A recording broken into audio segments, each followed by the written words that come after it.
Salam sejahtera buat kita semua. Kembali lagi bersama saya Margareta Valencia Bagariang dari Prodi Keuangan Daerah Universitas Jambi.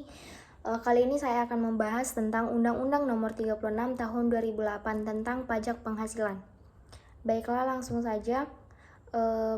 Pengertian pajak penghasilan atau PPH, yaitu pajak yang dikenakan kepada orang pribadi atau badan atas penghasilan yang diterima atau diperoleh dalam suatu tahun pajak. Penghasilan yang dimaksud dapat berupa keuntungan usaha, gaji, honorarium, hadiah, dan yang lainnya. Undang-Undang Nomor 36 Tahun 2008 tentang pajak penghasilan atau Undang-Undang PPH yang merupakan perubahan keempat dari Undang-Undang Nomor 7 Tahun 1983 tentang pajak penghasilan.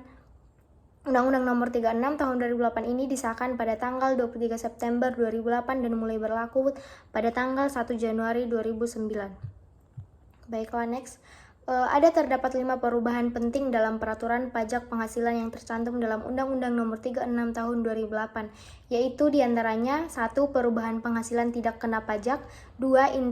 Insentif bagi sumbangan yang wajib keagamaan, 3. Insentif bagi perusahaan terbuka di Bursa Efek, 4. Insentif bagi usaha mikro kecil dan menengah berupa potongan tarif hingga 50% serta beberapa poin penerimaan. Jenis-jenis PPH ada PPH pasal 5, PPH pasal 19, PPH pasal 21, PPH pasal 22, PPH pasal 23, PPH pasal 24, PPH pasal 25, PPH pasal 26. Baik, next. Tarif pajak penghasilan berdasarkan pasal 17 Undang-Undang PPH, besarnya tarif pajak yang berlaku yaitu 5% untuk penghasilan tahunan sampai dengan 50 juta, 15% untuk penghasilan di atas 50 juta sampai dengan 250 juta, 25% untuk penghasilan 250 juta sampai dengan 500 juta, 30% untuk penghasilan di atas 500 juta. Bagi penerima penghasilan yang tidak memiliki NPWP dikenakan dengan tarif yang lebih tinggi. Kategori pajak penghasilan. Pajak penghasilan dibedakan menjadi beberapa kategori, yakni PPH yang dikenakan pada wajib pajak orang pribadi yang terbagi atas pegawai serta bukan pegawai maupun pengusaha. Selanjutnya PPH yang dibebankan atas penghasilan wajib pajak badan atau perusahaan hingga objek yang dikenakan PPH itu sendiri.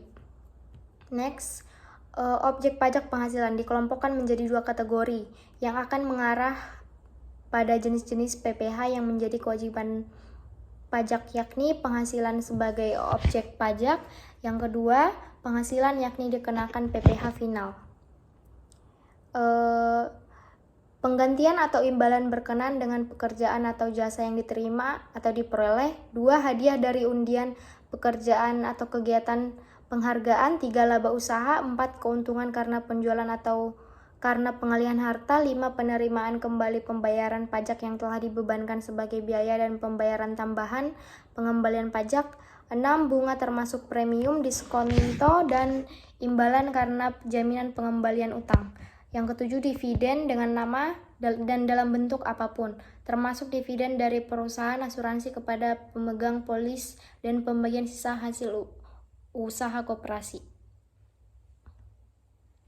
Yang ke-9, sewa dan penghasilan lain sehubungan dengan penggunaan harta.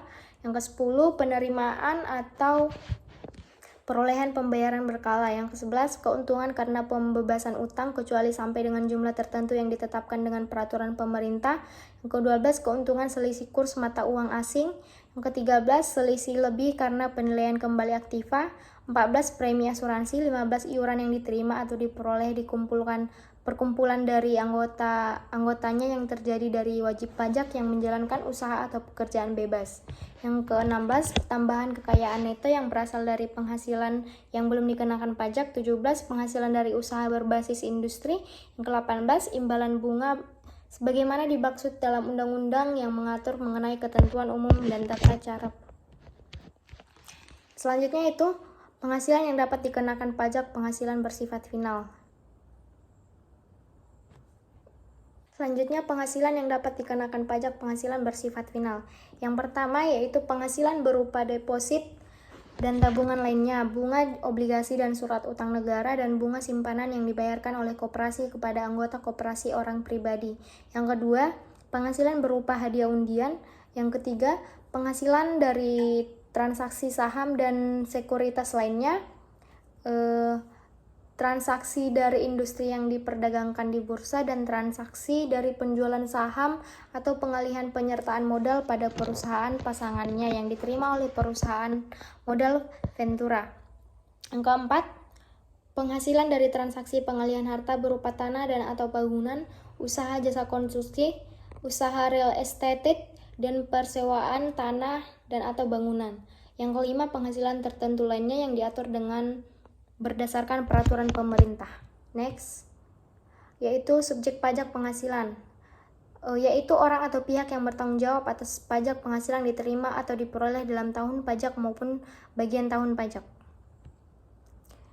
Jenis subjek PPh ada wajib pajak orang pribadi adalah subjek pajak yang penghasilan bagi yang mencakup orang pribadi yang bertempat tinggal atau berada di Indonesia maupun di luar Indonesia. Nah, subjek PPh orang pribadi ini terdiri dari subjek PPh OP dalam negeri, subjek PPh OP luar negeri. Next, subjek PPh warisan yang belum terbagi masih merujuk pada Undang-Undang PPh Nomor 36 Tahun 2008. Yang dimaksud warisan belum terbagi sebagai subjek PPh di sini agar pengenaan pajak atas penghasilan yang berasal warisan. Yang ketiga, subjek PPh badan adalah subjek pajak yang merupakan orang atau modal sebagai satu kesatuan, baik yang melakukan usaha maupun tidak melakukan usaha. Subjek PPh badan adalah sebagai subjek pajak penghasilan. Ini terdiri dari badan yang didirikan atau bertempat kedudukan di Indonesia, badan yang tidak didirikan dan tidak bertempat kedudukan di Indonesia yang menjalankan usaha atau melakukan kegiatan melalui bentuk usaha tetap di Indonesia. Next, yang keempat, subjek PPh Badan Usaha Tetap atau BUT. Subjek PPh bentuk usaha tetap adalah subjek pajak penghasilan yang perlakuan perpajakannya dipersamakan dengan subjek pajak badan dalam negeri. Pengenaan pajaknya dilaksanakan atas penghasilan kena pajak dengan menggunakan tarif pajak BUT umum sebesar 25% seperti yang berlaku pada subjek pajak badan dalam negeri. Nah, jadi kesimpulannya, PPh atau pajak penghasilan adalah pajak yang dikenakan kepada orang pribadi atau badan atas penghasilan yang diterima atau diperoleh dalam tahun pajak. Penghasilan yang dimaksud dapat berupa keuntungan usaha, gaji, honorarium, hadiah, dan lainnya. Penyetoran pajak penghasilan harus disetor paling lama tanggal 10 bulan berikutnya setelah masa pajak berakhir. Sedangkan pembayaran paling lama tanggal 15 bulan berikutnya setelah masa pajak berakhir. Pemerintah mengatur segala ketentuan dan aturan perpajakan di dalam peraturan perundang-undangan perpajakan agar pembiayaan negara dapat terus berjalan lancar dengan mengandalkan iuran semaksimal mungkin dari masyarakat. Dengan demikian diharapkan agar semua masyarakat taat untuk membayar pajak karena pajak merupakan salah satu hak dan kewajiban bagi warga negara Indonesia.